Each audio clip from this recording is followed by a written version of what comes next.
Meus irmãos, nós vamos iniciar mais uma série. Hoje pela manhã iniciamos a nossa série de exposições nas cartas de Paulo a Timóteo e a Tito, as cartas conhecidas como cartas pastorais.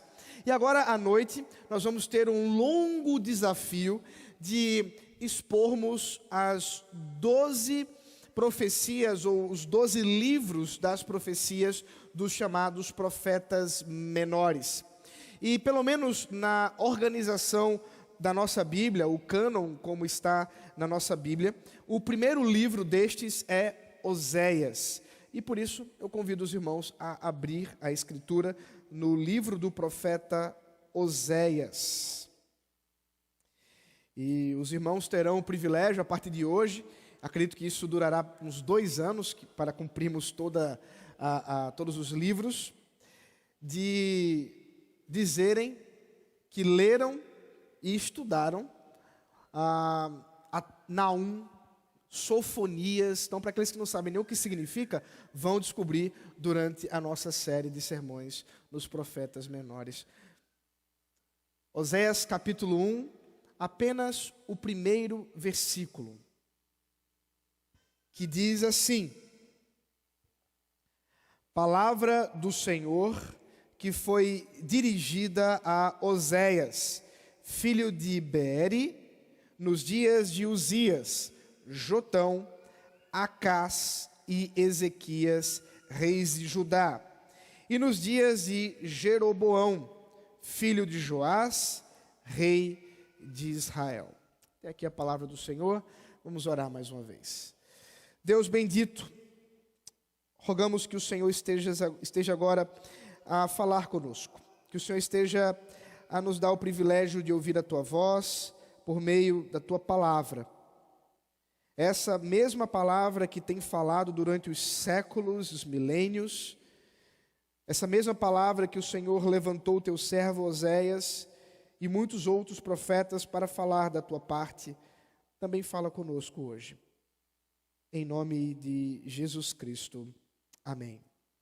Meus irmãos, nós estamos com essa gostosa tarefa de lidarmos com os 12 livros dos profetas menores. A motivação não é outra, e eu já tenho dito isso aos irmãos, que brotou em nosso coração, dos pastores desta igreja, a consciência e a necessidade de refletirmos sobre tempos maus e qual a resposta de Deus a tempos de injustiça. Por isso que batizamos essa série com o título A Sede de Justiça. E é exatamente desse jeito que entendemos que o Senhor levantou os seus profetas. Os 12 livros, ou o livro dos 12, como geralmente é conhecido, inclusive no cânon hebraico, trata dos profetas que o Senhor levantou por um longo período em Israel, em Judá. O grande tema que nós vemos esses profetas anunciarem da parte de Deus, ou os grandes temas, envolvem a quebra da aliança do Senhor, a injustiça com o pobre, a injustiça dos reis e juízes maus, ao mesmo tempo a chamada ao arrependimento que vem do Espírito Santo, conduzido pelo próprio Deus com seus profetas. E finalmente uma expressão muito cara para boa parte desses profetas, não todos, mas uma boa parte deles: o dia do Senhor. É exatamente na pena desses profetas que nós encontramos a expectativa desse dia do Senhor. Algumas características dos oráculos, das profecias dos profetas precisam ser avaliadas quando nós lemos as profecias do Antigo Testamento. Precisamos compreender que a estrutura, muitas vezes, desses oráculos, especialmente quando dizem respeito a certos eventos, como o caso, o dia do Senhor, nem sempre estão numa ordem cronológica como nós a conhecemos. E muitas vezes isso bagunça um pouco a cabeça da gente quando estamos lendo. o texto. Porque, por exemplo, na preocupação dos profetas, em muitas vezes nós observamos que a expectativa da vinda do Deus em seu juízo envolvia também a expectativa da redenção. E essa expectativa dupla na mente, muitas vezes, do profeta, envolvia um acontecimento cataclísmico que aconteceria num único instante. No entanto, nós que já somos do povo de Deus pós a vinda de Jesus Cristo, sabemos que boa parte dessas profecias se cumprem em Cristo em instantes diferentes, em momentos diferentes, o que muitas vezes ocasionou confusão, mesmo nos contemporâneos do Senhor Jesus Cristo, em seu tempo de ministério aqui na terra, e também na história da igreja. Visitaremos, portanto, esses oráculos e veremos, dentro dessa expectativa da vinda do Senhor, da vinda daquele que vem para julgar com reta justiça, daquele que vem para finalmente trazer paz diante de um tempo de incerteza, de um tempo de injustiça, de um tempo de impiedade e infidelidade do povo de Israel. É esse tempo que compreende uma longa porção da história de Israel, que veremos durante essa série que iniciamos hoje. Talvez os irmãos não estejam muito habituados com a história de Israel, e rapidamente para situarmos historicamente do que estamos falando. Os irmãos sabem que quando Saul foi escolhido para ser rei em Israel, Deus não se agradou das atitudes de Saul, destituindo-o de seu reinado e instituindo um outro rei, escolhido pelo próprio Deus, por meio do seu profeta Samuel, numa belíssima história, quando visitando a casa de Jessé, após ter observado todos os seus valorosos filhos, o menos esperado foi escolhido, Davi. E Davi, portanto, se torna um marco na história da monarquia de Israel, e a partir dele, portanto, os reis são medidos. E havia da parte do Senhor a profecia de que no filho de Davi, Deus estabeleceria o seu trono, um trono perpétuo, o trono de Davi. Curiosamente, a vinda de Salomão não trouxe exatamente aquilo que era esperado, ainda que o reino unificado pelo próprio Davi, e agora sob a autoridade de seu filho Salomão, não foi um reino tão pacífico assim, ainda que tenhamos belíssimos relatos da sabedoria de Salomão, também temos trágicas histórias de sua tolice em tomar para si mulheres estrangeiras e seus deuses, ocasionando idolatria dentro das terras do Senhor, dentro do povo de Deus. Mas não foi só isso o problema. Salomão acentuou os impostos, as taxas de sustento da monarquia, e ainda que sob conselhos de conselheiros mais velhos, resolveu apertar essas taxas da monarquia, fazendo o povo sofrer, nada comparado ao seu filho, que tomando também o reinado, trouxe grande problema para o povo de Israel, ocasionando assim uma divisão histórica, onde 10 tribos seguiram para o norte, e outras 2 ficaram na região sul. Esse reino dividido foi aproximadamente dividido em 931 a.C. E a partir de então, uma série de monarcas no Reino do Norte e no Reino do Sul levantam e caem, levantam e caem. Você pode ler essa história no primeiro livro e no segundo livro dos Reis. Mas alguma coisa é importante ainda para observarmos desta história. No caso do Reino do Norte, considerando a distância de sua capital, Samaria, para Jerusalém, onde era devido a todo o povo de Deus adorar ao Senhor, os reis instituíram uma nova estrutura de adoração, abandonando aquele momento, ou aquela forma que Deus havia instituído a Moisés e a Arão, por meio da adoração levítica no templo, mas agora adorando num monte em Samaria. E a história nos relata que não só a forma, mas o conteúdo também foi pervertido por esses reis. E a história do Reino do Norte é trágica.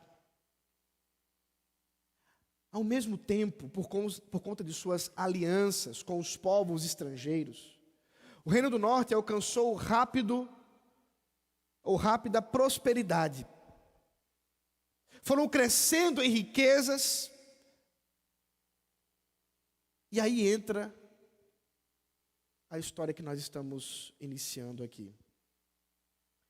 Porque aprove ao Senhor levantar homens durante períodos de prosperidade em Israel, de prosperidade em Samaria, para dizer que Deus estava julgando a sua maldade. É exatamente nesse período pré-exílio da Síria que o Senhor levanta homens como Amós, que veremos em breve, e homens como Oséias, que iniciamos hoje. Homens que foram chamados por Deus para questionar a vida de um povo que estava vivendo uma prosperidade, que parecia, portanto, serem abençoados por Deus. Talvez até nós conseguimos imaginar os líderes de Israel dizendo: olhem como foi bom a gente ter vindo para cá. Que maravilha termos abandonado Jerusalém. Deus está agradado de nós. Quantas bênçãos temos recebido de sua parte, pois temos sido enriquecidos.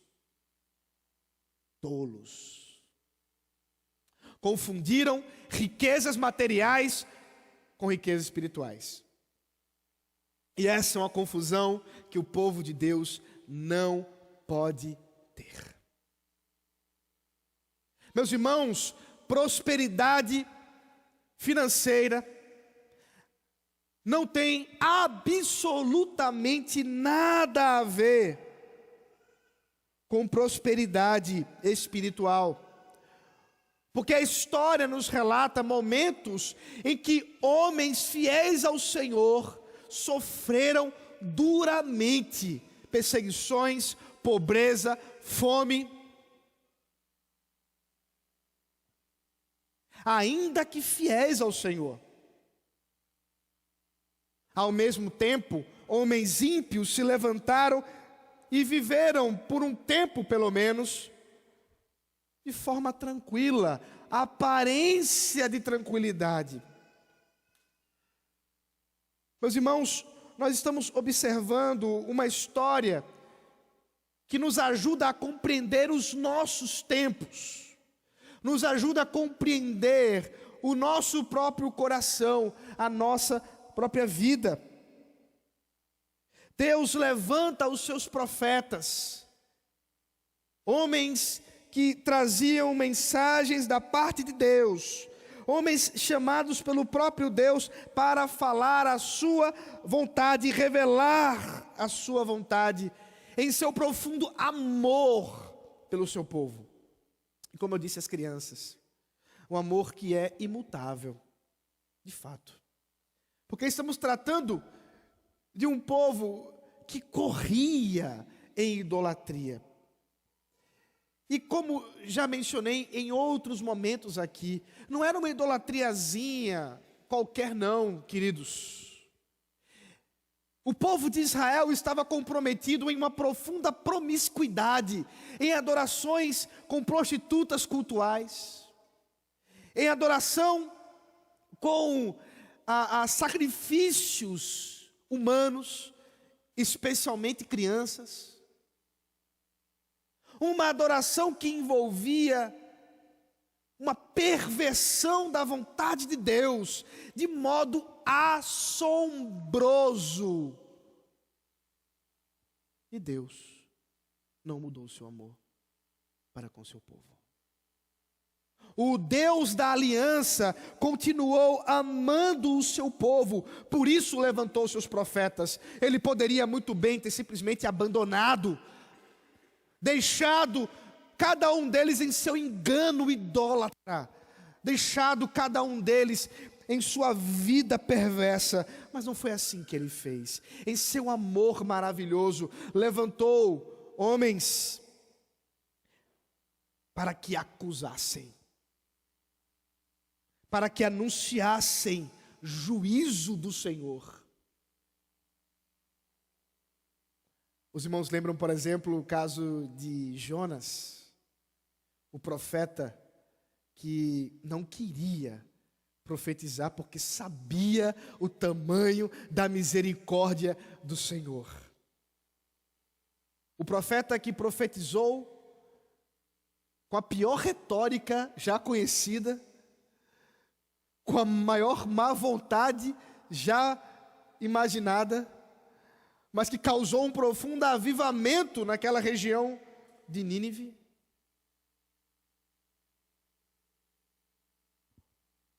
E esse Deus soberano e maravilhoso anuncia os seus juízos contra aqueles que quebram a sua lei. O Deus da aliança, o Deus que não muda, o Deus que nunca deixa de amar. O Deus que por sua graça maravilhosa, mesmo diante de tanta desobediência, anuncia o seu amor, chamando o povo ao arrependimento. O livro de Oséias nos remete exatamente a esse amor, porque ele é dividido em dois momentos da história de Oséias. Um primeiro momento em que veremos de forma muito gráfica, podemos dizer assim, muito lúdica, como que a própria vida de Oséias passa a representar a dinâmica entre o povo de Israel e o próprio Deus.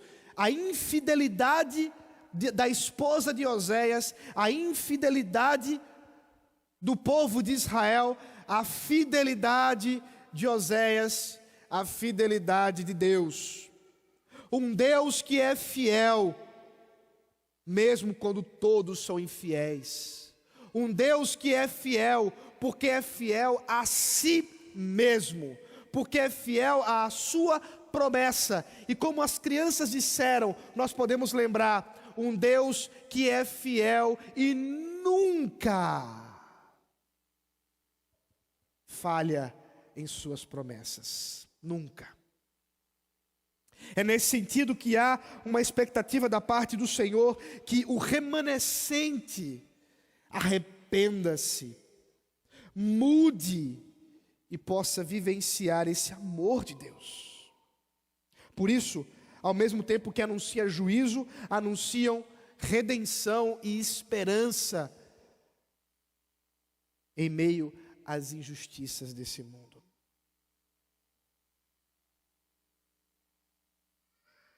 O livro de Oséias possivelmente foi escrito em torno de 755 a.C., portanto, por volta aí de 200 anos após a separação da monarquia, ou dos povos, das tribos, e termina o seu ministério em aproximadamente 30 anos, antes da queda de Samaria sob o poder da Assíria.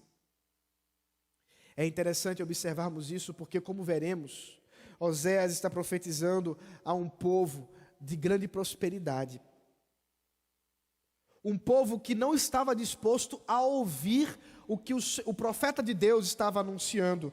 Profecias extremamente impopulares. Certamente, o livro de Oséias não estava entre os mais vendidos da Amazon, lá no reino de Samaria, ao norte de Israel. Certamente, era ignorado por muitos, mas Deus estava falando por meio do seu profeta. E quem tinha ouvidos para ouvir, ouviu o que o seu profeta estava falando. As acusações contra a infidelidade de Israel, ao mesmo tempo que anunciava a fidelidade de Deus. Oséias, apesar de no nosso cânon ser anterior ao profeta Amós, ou o livro do profeta Amós, inclusive também do profeta Joel, tanto Joel quanto Amós, muito provavelmente profetizaram antes de Oséias. Nós não sabemos exatamente o motivo da organização da estrutura canônica que nós temos aqui. Por que Oséias está em primeiro lugar? Alguns sugerem que seja o caso de ser um livro maior, entre outros, e, portanto, foi colocado em primeiro lugar no rolo. Considerando que o livro dos 12 cabia em apenas um rolo de papiro em relação aos outros profetas que em suas profecias, como no caso de Jeremias, no caso de Isaías, tem um conteúdo muito maior do que os livros somados dos 12 profetas. Há poucas informações sobre esse irmão, sobre o profeta Oséias. Alguns sugerem que ele fosse padeiro, porque uma de suas profecias trata da massa, do pão. Outros sugerem que talvez fosse um homem do campo, um agricultor, por causa também das referências. Mas nada disso é decisivo. E nós não temos tantas informações para asseverarmos nada, além de sabermos que era um profeta do Senhor. No trecho que acabamos de ler, ainda que pouquíssima informação do livro nós tenhamos lido, eu quero nessa noite apenas pontuar uma questão fundamental do livro, para que nas próximas exposições nós estejamos aqui observando detalhadamente do que trata o livro de Oséias. Mas, em resumo, o livro trata desse amor imutável de Deus. E a primeira coisa que nós vemos no versículo 1 é que esse amor imutável de Deus fez com que Deus falasse. É como começa o livro. Palavra do Senhor, que foi dirigida a Oséias. Meus irmãos, nós não estamos diante de um gibi da Turma da Mônica. Nós não estamos diante de um livro escrito por um cientista famoso, ou talvez por um psicanalista, ou um grande e famoso novelista do Brasil ou de qualquer outro país. Nós estamos diante de um livro que começa dizendo a palavra do Senhor. Isso muda tudo. Porque se nós estamos lendo a palavra do Senhor, tudo o mais deve cessar. Tudo o mais deve ser julgado e avaliado a partir da palavra do Senhor. Meus irmãos, é por isso que a ideia do profeta, o profeta que era levantado por Deus e falava da parte de Deus, era algo extremamente sério, meus irmãos. Dentro da lei de Israel, se um profeta falasse e dissesse, assim diz o Senhor, e aquilo não se cumprisse, ele deveria ser apedrejado. Porque ninguém pode dizer que fala da parte de Deus sem de fato falar. Em nossos dias, nós vemos muitas vezes as pessoas minimizando os significados do que é falar da parte de Deus, usando expressões que confundem muitas vezes e dirimem, assim, tornam a coisa cada vez menos importante daquilo que é de fato a profecia bíblica. Eu já falei isso antes, mas volto a falar. Há algum tempo atrás, alguns meses atrás, eu sei que agora já está ficando até mais comum por causa da Copa. Eu vi num letreiro, não sei se era num ônibus ou coisa do tipo, profetize. E aí embaixo era uma propaganda de banco de apostas, esse negócio aí de bet, sei lá o que é. Profetize. Meus irmãos, profecia é algo muito sério. É por isso que os nossos irmãos, na Assembleia de Westminster, quando escreveram a confissão que nós subscrevemos como igreja, a Confissão de Fé de Westminster, no seu primeiro capítulo, dizem com todas as letras que Deus se serviu de homens, profetas, que falaram da parte de Deus, anunciaram a sua vontade. Ao concluir isso, cessaram-se esses meios. Nós não estamos buscando a vontade de Deus fora daquilo que Ele revelou ao seu povo, porque Deus já falou com sua igreja, agora cabe a nós estarmos atentos ao que Ele tem a dizer. E aqui está o livro do profeta Oséias,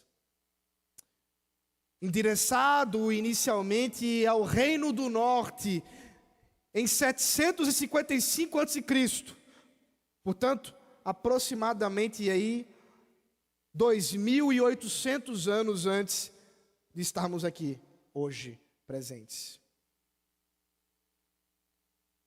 E 2.800 anos depois, aqui estamos para ouvir a palavra de Deus. Porque foi a palavra de Deus dada a Oséias.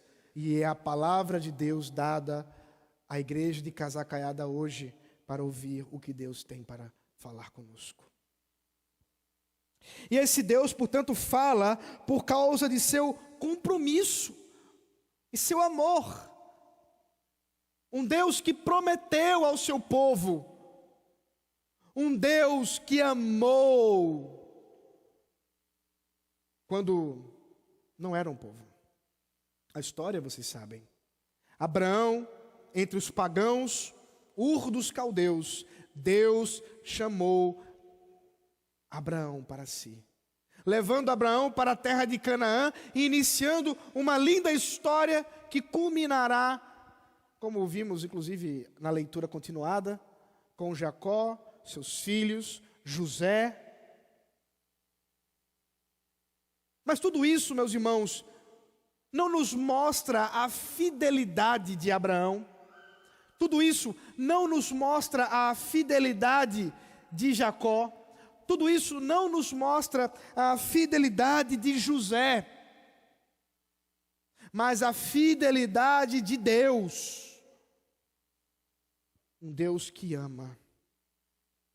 No seu compromisso gracioso que não muda.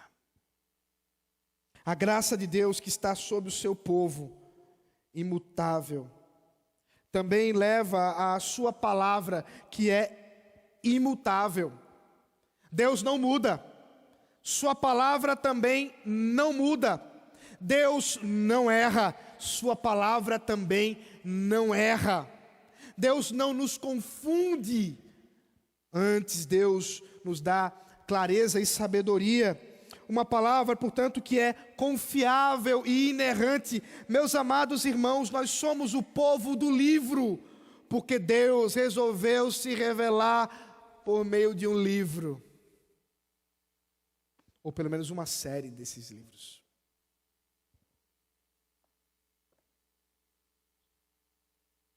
E confiamos assim no Espírito de Deus que levantou os profetas. O mesmo Espírito que inspirou os profetas é o mesmo Espírito Santo que está aqui hoje. É o mesmo Espírito, a terceira pessoa da Trindade, que fala aos nossos corações pela palavra de Deus. Meus irmãos, não nos deixemos escapar.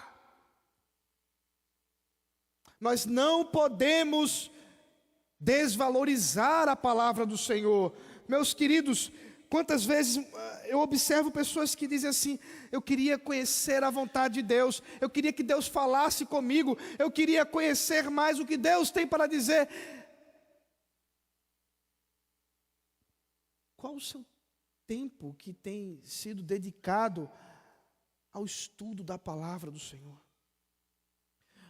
A conhecer, como eu disse antes, Sofonias, Abacuque. Não é uma comida típica não, meus irmãos, é um profeta mesmo. Naum. Nós somos chamados pelo Senhor para ouvir a sua voz que fala pelos seus profetas ainda hoje. O mesmo Deus que fala é o Deus que fala e se revela na história. Preste bem atenção aqui. Por conta dos movimentos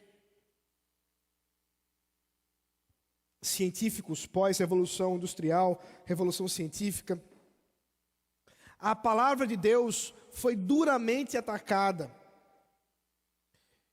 E uma das formas que se observa ainda em nossos dias é olhar para esse texto como algo ultrapassado. Algo que foi dito num momento histórico e que não faz sentido hoje. Se foi dito em algum momento realmente histórico, como está escrito aqui. Para alguns, o livro de Oséias, por exemplo, nada mais é do que algo que foi escrito muito depois do exílio babilônico, na volta do povo, apenas para justificar aquilo que aconteceu pós-evento. Por que fazem isso? Porque não creem no sobrenatural. Porque não creem que há um Deus criador, que há um Deus que fala antes que as coisas aconteçam.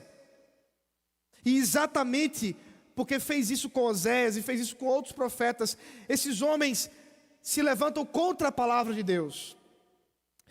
E tentam, portanto, remodelar a coisa. E dizem assim: na verdade, tudo isso aqui é uma metáfora. Isso aqui você não tem que interpretar literalmente. Você não tem que interpretar que de fato existia um homem chamado Oséias, que tomou para si uma esposa que era prostituta, e essa esposa, em sua infidelidade, representava a infidelidade de Israel. Não, isso é uma lenda. Isso é um mito. Ímpios, perversos, homens que tentam distorcer a palavra de Deus que se revelou na história. Um Deus que revelou a sua fidelidade no tempo e no espaço. Por isso nós devemos crer que esse mesmo Deus que se revelou no tempo e no espaço, na história de Oséias, se revela hoje. Como? Como? Porque Ele é o mesmo dono da mesma história. A história de Oséias não pertence mais a Deus do que a nossa história. Não. Deus tem o domínio sobre todas as coisas. E Ele resolveu se mostrar na nossa história. De modo tão maravilhoso que Ele mesmo entrou no tempo. Um Deus que está fora do tempo. Um Deus que está fora daquilo que é matéria. Porque Ele criou essas coisas. Ele entra na matéria e toma forma humana, tornando-se como um de nós. O Deus encarnado, o Emanuel, Jesus Cristo, a palavra viva, a palavra encarnada, o Logos de Deus. Ele que é a palavra entrou na história e nós podemos, portanto, crer. Oséias não conseguiu ver isso, mas nós podemos. Amados irmãos, concluindo esse momento de hoje, deixe-me dizer algumas verdades para que você saia daqui convicto do que precisa ser convencido diante do Senhor. Deus não está calado. Nós não estamos adorando um Deus mudo, um Deus surdo ou cego. O Deus que vê todas as coisas é o Deus que fala. E do alto desse púlpito, Deus fala com o seu povo, porque continua a usar homens, levantados por Deus, vasos frágeis, que não têm qualquer mérito da parte de Deus, mas que falam da vontade de Deus para a sua honra e glória. E é isso que vamos fazer durante esse ano, mais uma vez, ouvindo da palavra do Senhor que foi dirigida a Oséias, a Joel, a Amós e a todos os outros profetas do Senhor. E agora a igreja presbiteriana de Casa Caiada, os irmãos precisam estar atentos. É por isso, queridos, que é inegociável o culto ao Senhor. Como que você vai trocar estar aqui reunido com o povo de Deus para ouvir o que Deus tem para dizer por uma praia, por um parque?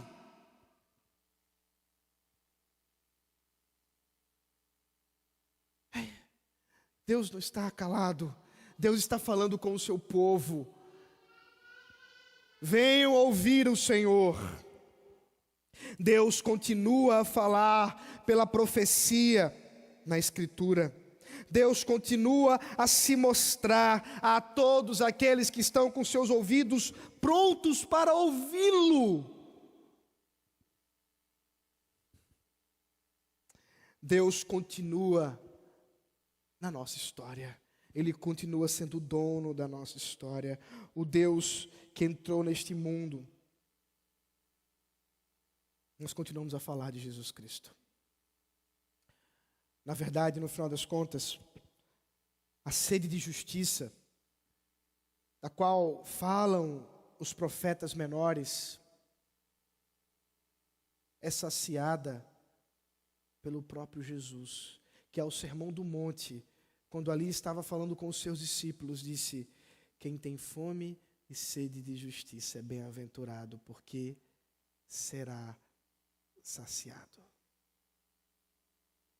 Nós não estamos falando de alguma coisa que simplesmente vai lhe informar sobre uma história acontecida há 2.800 anos, mas verdades do Senhor, para transformar a sua vida hoje, e para que você seja cheio, saciado da palavra de Deus, satisfeito com o Senhor, e ainda que tempos maus, como estes que vivenciamos, ainda que governos maus, ainda que injustiça, ainda que se anuncie, como está acontecendo agora,